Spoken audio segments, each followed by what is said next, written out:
الله سبحانه وتعالى خلق الإنسان في أحسن تقويم، خلق الإنسان ناجح وليس فاشل. للأسف كثير من الناس يحسبون أنهم فاشلون في حياتهم.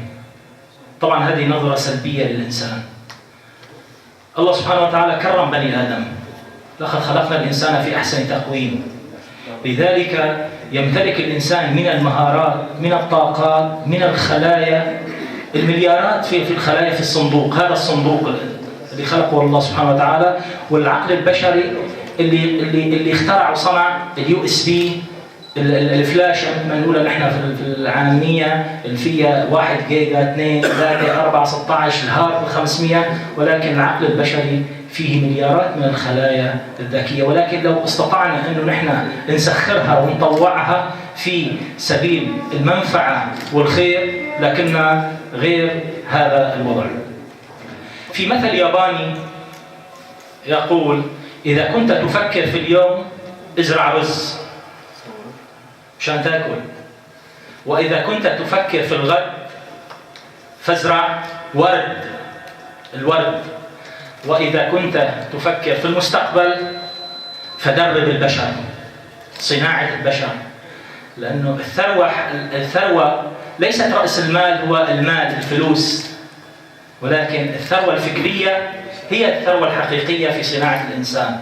الله خلقنا سبحانه وتعالى، ما خلقنا عبثا، خلقنا من أجل نقدم شيء للإنسانية. لذلك ظهر ما يسمى المسؤولية الاجتماعية، وساووا لها الآيزو، الانترناشونال ستاندرد اورجانيزيشن، على مستوى الدول وعلى مستوى العالم، وهذه الشهادة المسؤولية الاجتماعية، وعطوها رقم 26,000، إنه مين يقدم خدمات للناس والبشر، مع إنه ديننا دين الإسلام هو أول من قدم الخير للآخرين للبشرية.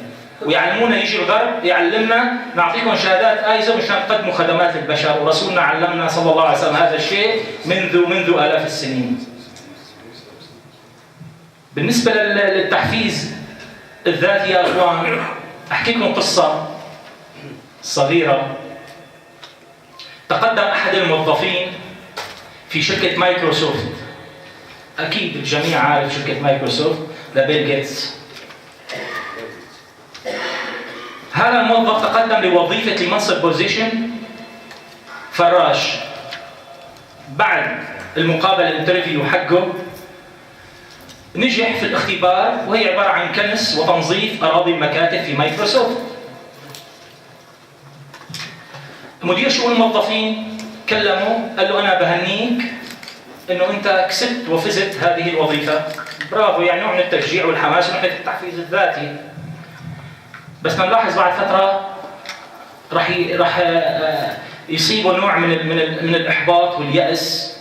قال له: طيب أوكي، أنت بكرة إن شاء الله بإذن الله راح نرسل لك نحن على البريد الإلكتروني مهام الوظيفة المباشرة. حضرتك تباشر في شيء اسمه مباشرة في شؤون الموظفين، المهام الوظيفة الموكلة لحضرتك. قال له: أنا ما عندي بريد إلكتروني أساساً، أصلاً أنا ما عندي كمبيوتر حتى يكون عندي بريد إلكتروني أو إيميل ما يقولون. قال له: شو عم تحكي أنت جاي على أكبر شركة في العالم وهي مايكروسوفت. قال له: أنت بتعرف اللي ما عنده بريد إلكتروني في هذه الأيام إنه غير موجود؟ قال له: غير موجود؟ قال له: نعم، إذا ما كان موجود معناتها عمل ما في، معناتها يعطيك العافية، استلم الباب خذه معك. خرج هذا الشاب أمام الشركة، بدأ يفكر.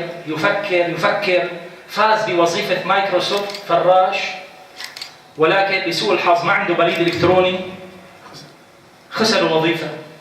شو أمنيته؟ كانت إنه تنشق الأرض وتبلعه. صار يراوده بعض الأفكار، وقع نظره على محل خضار وفاكهة جانب الشركة، في جيبته $10. دخل اشترى صندوق الطماطم. بعد تفكير تحدى عمله، أخرج طاقاته الكاملة، أخرج ذلك العملاق الذي بداخله.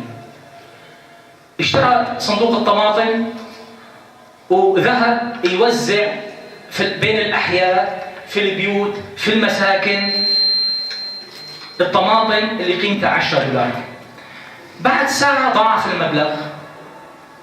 تصوروا بعد ساعة ضاعف المبلغ، صار 20. كرر هذه العملية ل3 مرات، صاروا $60. أيقن إنه بيعيش وبيتطور من مهاراته، من جداراته، من قدراته، من خبراته الداخلية. لا مايكروسوفت ولا أبو مايكروسوفت. بعد يومين، 3، جمعة، أسبوع، شهر، اشترى عربة. بعد شهرين اشترى سيارة. بعد 5 سنين هذا الشخص أصبح أكبر مورد للمواد الغذائية الفود في أمريكا، وعنده أسطول من النقل الفاكهة والمواد الغذائية. بعد فترة من الزمن حاول يتصل بأكبر شركة تأمين، عندهم تأمين على الحياة، إنه بيأمن حياة عائلته وأسرته بعد ما ماتوا. فتواصل مع هذه الشركات، تواصل مع المندوب، اتفقوا على البوليصة. اوكي، الموظف قال له يا فلان ابغى البريد الالكتروني حقك. هي ثاني مرة. قال له ما عندي بريد الكتروني. قال له ما عندك بريد الكتروني؟ حققت كل هالامبراطورية الضخمة والثروة الطائلة وبدون بريد الكتروني؟ معناتها لو كان عندك بريد الكتروني شو بتكون؟ فكر، قال له فراش. تصوروا، لو عنده بريد الكتروني كان صار فراش. لذلك هذا دليل، هذه القصة مغزاها انه الانسان عنده طاقات، عنده قدرات، عنده مهارات، لابد من يفجر هذه المهارات الفكرية، هذه الذهنية، ويفجرها ويستثمرها في صناعة المستقبل، في صناعة الحياة.